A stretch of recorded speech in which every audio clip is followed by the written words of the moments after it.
I grew up in a very small town in northern Pennsylvania called Wellsboro. It is a quiet place. It is surrounded by massive areas of state game land. In a town like Wellsboro, hunting is not just a hobby, it is a way of life. When rifle season starts in November, the local schools actually close down for the first day. They do this because almost everyone in town is out in the woods. My dad got me into hunting when I was about 12 years old. He bought me a compound bow, and we would practice for hours in the backyard. By the time I was 23, I was going out into the woods completely alone. I did not think anything of it. It was just what we did. This story happened during the late archery season in November of 2021. I remember the timing because there was already a light dusting of snow on the ground. For a hunter, that light snow is perfect. It makes it very easy to track movement and see fresh prints. I had permission to hunt on a large piece of private land. It was owned by an older guy my dad knew from work. The property was about 70 acres of incredibly thick woods. It had a small clearing and an old logging trail running right through the middle. Way back in the woods, there was an abandoned hunting cabin. Nobody used it anymore because the roof was starting to cave in. I had been to this property 4 or 5 times before. I had never seen anyone else out there. That morning, I got to the property around 5:15. It was still completely dark outside. The air was freezing, and I could see my breath in the beam of my headlamp. I parked my truck near a rusted metal gate. I grabbed my gear and walked into the woods. The woods were dead quiet. There was no wind, and the trees looked like giant skeletons in the dark. But as I walked, I got this really strange feeling. It felt like I was being watched. I stopped a few times to look behind me, but I saw nothing. I told myself I was just being paranoid because I was alone in the dark. I climbed up into my tree stand. It was about 20 feet off the ground. I pulled my bow up with a rope, sat down, and waited for daylight to break. About an hour after sunrise, the woods started to light up.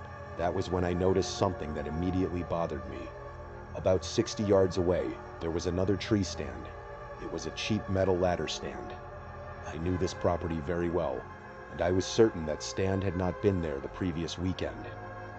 It looked old and weathered, like it had been sitting in the elements for years. But someone had clearly just put it there. What bothered me even more was the snow. There were no footprints leading to the stand from the road. Instead, there was just one single trail of footprints. They came from deep in the thickest part of the woods and went straight to the base of the stand. I watched that stand for a long time. I thought maybe the landowner had let someone else hunt there and forgot to tell me. Around 8 o'clock in the morning, I saw movement near the base of that stand. At first, I thought it was a deer, but I was wrong. It was a person standing behind a large tree. He was not wearing camouflage. He was wearing a dirty gray hoodie and dark pants. He was standing completely still. He was looking directly at me. I did not know if he saw me at first, but then he slowly raised his arm and waved. It was not a friendly wave. It was a slow, deliberate movement. It felt like he was just letting me know that he saw me. I gave a small wave back. I thought maybe he was just another hunter who did not have the right gear. After about a minute, the man stepped back behind the tree. I expected him to walk out from the other side, but he never did. I waited and watched, but he never reappeared. I assumed he must have walked deeper into the woods, but I never heard any footsteps. Around 10 o'clock, I decided to climb down to stretch my legs. I walked over toward the tree where the man had been standing. When I got there, I looked at the ground. My heart stopped. The snow around the tree was completely undisturbed. There were no tracks leading away from the tree. The only tracks were my own and that single line of footprints leading to the ladder stand. I walked over to the ladder stand and looked up. It was empty. The wooden seat had a thin, undisturbed layer of snow on it. This made no sense. I felt my chest get tight. I knew something was very wrong. I decided to head back toward my own stand. On the way back, I noticed something tied to a branch at eye level. It was a strip of orange material, torn from a hunting vest. It was tied in a knot. I thought maybe someone was marking a trail. But then I saw another one about 15 feet away, and then another. They were tied at different heights. It looked like someone was marking something very specific. This was the first time I seriously thought about leaving. Around noon, I went back to my truck to eat some lunch and warm up.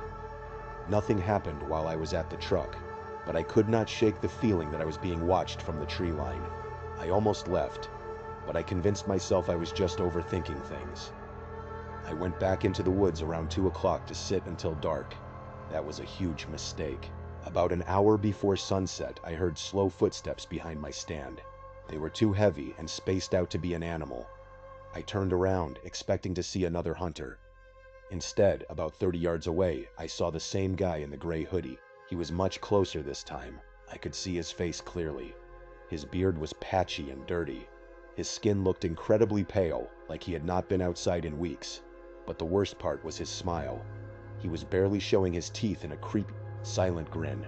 He was holding something in his right hand. At first, I thought it was a stick. Then I saw the yellow and black plastic handle. It was a heavy-duty screwdriver. He did not say anything. He just stared me down with that half smile. I asked him if he had permission to be on the property. He did not answer. He just kept staring. After about 10 seconds of this heart-pounding standoff, he slowly turned around and walked back into the trees. I should have left right then, but I made the stupid decision to stay until the legal shooting light ended. As soon as the sun went down, I climbed down and started walking back to my truck as fast as I could. I was really regretting my decision to stay. About halfway to my truck, I started seeing those orange cloth strips again. But this time they were not just on branches. Some were tied to small sticks pushed into the ground. And then I saw something that made me stop in my tracks. Hanging from one of the sticks was a dead squirrel. It had been hung by a thin wire through its back legs. Directly under the squirrel, in the snow, someone had drawn a rough circle with a boot. I started to panic. As I kept walking, I saw more of them. There was a dead rabbit, and then a dead crow, all hung the same way. They were like markers or some kind of threat. I started walking faster, almost running. About 100 yards from my truck, I saw something leaning against a tree that made me stop completely. It was my backpack. It was the backpack I had left up in my tree stand earlier that day. I had never brought it down with me. The backpack was zipped wide open. All of my gear was laid out in the snow in a neat, perfect line. My knife, my flashlight, and my extra arrows were all lined up side by side. Someone had taken a complete inventory of my things. That was the moment I realized someone had climbed my tree stand while I was away. They had been right next to me without me knowing. I grabbed my stuff as fast as I could and ran the rest of the way to my truck. When I got to the clearing, I saw that my driver's side door was wide open. I know I locked it because I always do. I looked inside. Nothing seemed to be missing, but my vehicle registration papers were sitting on the passenger seat instead of inside the glove box. I jumped in, locked the doors, and started the truck. As I looked in my rearview mirror, I saw him. He was standing just inside the woods, about 40 yards away. He was still wearing that dirty gray hoodie. He was still smiling. He raised his hand, but he did not wave. He pointed his finger at me and then slowly dragged it across his throat. I put the truck in gear and hit the gas, spinning gravel all the way to the main road. I told the landowner what happened, and he said nobody else had permission to be there. He contacted the Game Commission immediately. About 2 weeks later, the landowner called my dad. He said officers had searched the property and found a makeshift shelter deep in the woods. It was made from tarps and old wood. Inside, they found animal bones and a large amount of stolen hunting gear from other properties. They never found the man in the hoodie. I never hunted on that property again, and I never go into the woods alone anymore. That experience was terrifying, but it is not the only time the woods have proven to be a dangerous place. This next story takes place in November of last year, when a young man went on a hunting trip with his grandfather to Crockett, Texas. The young man did not get to see his grandfather very often, because the older man owned a busy construction company and spent most of his time working. So, when his grandfather called and asked him to go on a hunting trip, he was happy to accept. He did not actually like hunting, but he loved camping and exploring new places. He had never been to this particular lease before, so he figured it would be a fun adventure. He took a few days off from work, and they made the drive down to Crockett. When they pulled up to the gate, the young man noticed there was no formal entrance. It was just a dirt track with an old iron gate on the side of a busy freeway. His grandfather got out of the truck to lift the heavy gate, and they drove down a long, winding, dirt road through the trees. Eventually, they reached a clearing with an old wooden house in the middle. His grandfather explained that his father had built the house decades ago. They used it to go hunting or to just relax and take a break from their busy lives. The young man could see why. It was incredibly peaceful. The woods were so thick that the sound of the highway completely disappeared. It seemed like the perfect getaway. They parked the truck, unpacked their gear, and cooked a simple dinner. The inside of the house was very old-fashioned. It had old metal beds with thin mattresses, an old television with a VCR, and a very old stove. After they finished eating, they decided to go to sleep around 8:30 so they could wake up early the next morning. As the young man was trying to fall asleep, he heard a strange scratching noise coming from one of the windows. The window had a wire screen on it, and the sound was consistent, like something dry brushing against the wire. He figured it was just a tree branch or a small animal, so he ignored it and fell asleep. The next morning, his grandfather woke him up to get dressed. They grabbed their gear and walked out to one of the hunting blinds overlooking a large clearing. They settled in and watched the clearing for several hours, but they did not see any wildlife. Feeling tired, they decided to take a quick nap inside the blind. The young man woke up after only a few minutes. He picked up his binoculars and began to scan the distant tree line, which was about 1.5 miles away. As he focused the lens, his heart stopped. He saw a figure peeking out from behind a large tree at the edge of the woods. It looked like a person, and they were staring directly at the hunting blind. He felt a cold wave of fear. He was convinced that someone was watching them. He quickly woke up his grandfather and pointed toward the tree line. His grandfather took the binoculars and looked, but right at that moment, a herd of deer walked out of the brush and into the clearing. His grandfather chuckled and told him there was nothing to worry about. He said it was just wildlife, and that the young man was letting his imagination run wild. The young man was frustrated. He knew what he saw, and it was definitely a person. About 30 minutes later, his grandfather shot one of the deer. They walked out, loaded the animal onto the truck, and took it back to the house to clean it. After they gutted the deer, they hung the carcass up to cool. It was about 3 o'clock, and they decided they needed some extra supplies for dinner, so they drove into town to go to the store. When they got back to the house a few hours later, they walked over to check on the deer. What they saw left them in complete shock. The carcass was covered in deep claw marks and massive bite marks. Large chunks of meat had been torn away. The grandfather and the grandson looked at each other. His grandfather looked serious and said they were going on a night hunt. The young man asked what they were hunting, and his grandfather said he thought a pack of aggressive coyotes had found the deer. But the young man did not agree. The damage looked too violent and deliberate to be the work of normal coyotes. After they ate a quick dinner, they grabbed their flashlights and their AR-15 rifles and walked back into the dark woods. They walked in silence for about 45 minutes.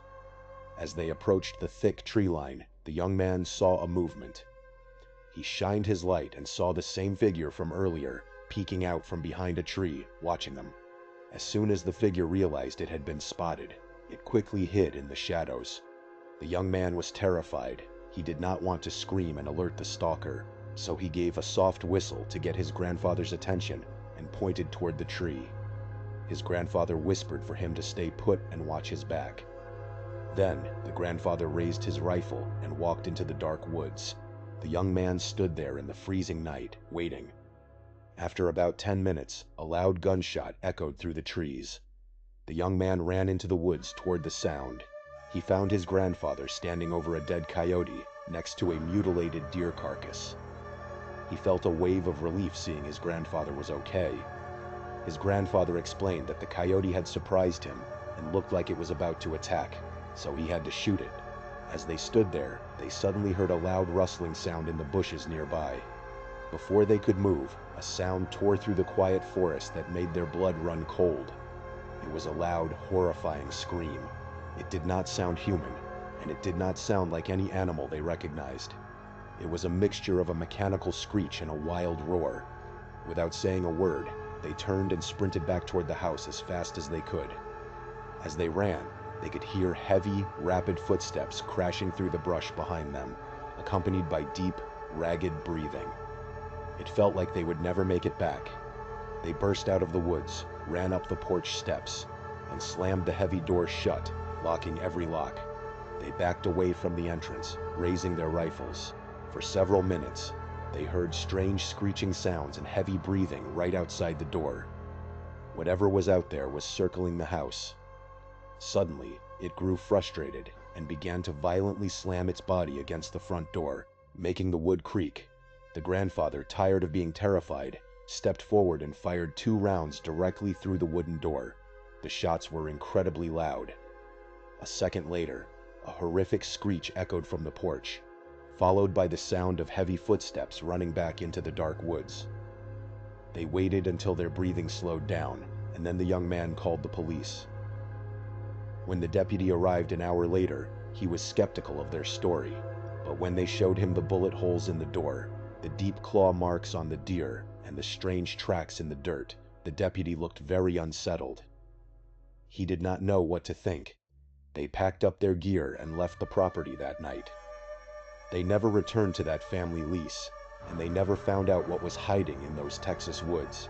Sometimes, the dangers in the woods are not strange creatures, but the absolute mystery of other human beings. This final story takes place in a remote mountain range late one November, involving 3 close friends named Kyle, Connor, and the narrator. For over 2 years, Kyle had been asking the other 2 to go on a hunting trip with him. They had always brushed it off because neither of them knew anything about hunting. They were city guys who preferred comfort. Kyle, on the other hand, was a true outdoorsman. He knew how to skin a deer, chop wood, start a fire without light or fluid, and sleep comfortably on the cold ground. Eventually, Kyle convinced them to go. He promised them a relaxing weekend with good food, cold beer, and beautiful scenery. He said late November was the perfect time because the cold weather would keep the bugs away. The plan was simple. They would drive up Friday morning, hike deep into the mountains, set up camp, and spend the weekend exploring and hunting.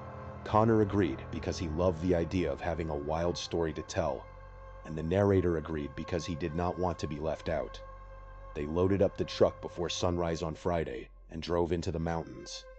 During the drive, Kyle gave them a crash course on gun safety, how to walk silently, and how to spot animal trails. After parking the truck at a pull-off near an old logging road, they strapped on their heavy packs and began the hike. Kyle said the site was only a few miles away, but to the narrator and Connor, it felt like 10 miles of pure torture. By the time they reached the area, their shoulders were sore and their legs were shaking. They found a flat clearing near a small creek and set up camp. Kyle did most of the work, as the other 2 were completely useless. By the time it got dark, they had the tents pitched, a warm fire crackling, and a ring of logs to sit on. That first night felt perfect. The woods were incredibly quiet, with only the sound of the fire and the creek. They sat around the fire, drinking cold beers and laughing at old high school stories. The narrator finally understood why people loved camping. But then, a sound cut through the darkness that caused all of them to freeze. It was a high-pitched scream coming from deep within the woods. They all stopped talking. Kyle listened intently, while Connor let out a nervous laugh and said it sounded like a woman getting murdered. Kyle tried to calm them down, explaining that it was likely just a red fox. He told them that foxes are known to make strange, screeching noises that sound remarkably like a human screaming.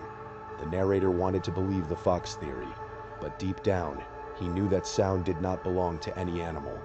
Because the scream was so far away, they managed to convince themselves they were safe, and they slowly restarted their conversation, though the relaxed mood was completely gone. About 5 minutes later, the scream echoed through the trees again, but this time, it was much closer. It sounded like it was coming from maybe 100 yards away, just beyond the edge of their clearing. It was incredibly loud, and there was no joking around after that. It sounded exactly like a terrified woman screaming. Connor stood up, his face pale, staring into the dark woods. Kyle stood up too, his hand resting on his rifle. Connor called out into the dark, asking if there was someone out there who needed help. The narrator whispered that calling out was a terrible idea, and they all stood in complete silence, waiting for a reply. No answer came. The woods remained silent. Kyle looked deeply uncomfortable. He muttered that if it were a real person in trouble, they would have called back. He told them that they needed to put out the fire immediately and get inside their tents. He did not explain his reasoning, but it was obvious. In the pitch black, their campfire was acting like a giant beacon, showing whoever was in the woods exactly where they were sleeping. They quickly put out the fire, plunging the camp into absolute darkness, and scrambled into their tents with their rifles. The narrator did not sleep at all. Every minor sound made his heart race. At some point near dawn, the narrator fell asleep. He woke up to a gray, freezing morning. He stepped outside the tent to pee, and immediately noticed that their campsite had been disturbed. Their camp chairs had been knocked over, and one of their plastic coolers had been turned on its side. A grocery bag containing their snacks had been ripped open, with trash scattered across the dirt. Kyle's heavy backpack, which had been leaning against a tree the night before, was now lying flat on the ground near the ashes of the fire. The narrator called out for his friends, and they both emerged from their tents, looking exhausted. Kyle examined the scene and quickly announced that a black bear had likely wandered through their camp looking for food. It was a logical explanation. They had not hung their food properly, and the smell must have attracted wildlife. But the strange thing was that almost none of the food was actually eaten. The items had just been moved around and inspected. Still, Kyle seemed confident in his bear theory, and the narrator was more than willing to accept any explanation that did not involve a screaming person. Kyle suggested they pack up and move their camp deeper into the forest to get closer to the ridge where he wanted to hunt that afternoon. They packed up their gear and spent the next few hours hiking deeper into the dense mountains. Their second campsite was located along a steep, heavily wooded slope. It felt incredibly isolated, surrounded by dense trees and brush. They spent the rest of the day hunting. Kyle split them up but kept them within his sight. Late in the afternoon, the quiet was shattered by the sharp crack of Kyle's rifle. When the narrator and Connor reached him, they found Kyle standing over a decent-sized buck that had dropped in a patch of thick brush. Dragging the heavy animal back to their new campsite was exhausting, miserable work. Once they got it back, Kyle began the process of field dressing and skinning the deer. Connor tried to look interested, but the narrator felt physically sick. The metallic smell of blood and the sight of the animal being carved up was deeply unsettling. The narrator had always been an animal lover, and this experience only confirmed that hunting was not for him. But Kyle was in his element, explaining each step with precision. By the time he was finished, they had several bags of fresh meat stored in their cooler. That night, they sat around a small fire, drinking heavily to calm their nerves. Kyle cooked some of the fresh deer meat over the flames, and despite his discomfort, the narrator had to admit it tasted incredible. For a while, they managed to relax and enjoy the warmth. But just as they were getting ready to go to sleep, the scream returned. It was distant at first, echoing off the mountain ridges, but the moment the sound registered in the narrator's brain, a wave of familiar dread washed over him. Nobody mentioned foxes this time. They all sat frozen, staring into the blackness. A few minutes later, the scream came again, and it was significantly closer. It was moving directly toward their new campsite, tracking them through the dense woods just like it had the night before. The darkness felt suffocating, and the realization that this person had successfully tracked them to a completely new location miles away was terrifying. Kyle stood up, his face twisted in anger and fear. He grabbed his rifle and fired 3 warning shots directly into the dark sky. The loud reports echoed off the trees. Then, Kyle began to scream at the top of his lungs into the darkness, trying to sound as wild and dangerous as possible to scare off the intruder. Connor and the narrator let out tense, hysterical laughs, fueled by alcohol and pure terror, but their laughter was instantly cut short. A second after Kyle stopped yelling, the scream exploded from the trees, just a few yards outside the edge of their clearing. It was so close that they could hear the rasp in the person's throat as they shrieked. It was clear that the warning shots had not scared them at all. They put out the fire instantly, wrapping the campsite in absolute darkness. They scrambled back into their tents, clutching their rifles in the dark. The narrator lay flat on his back, listening to the absolute silence of the forest. Then he heard it, the sound of rapid, heavy footsteps running in tight circles around their tents.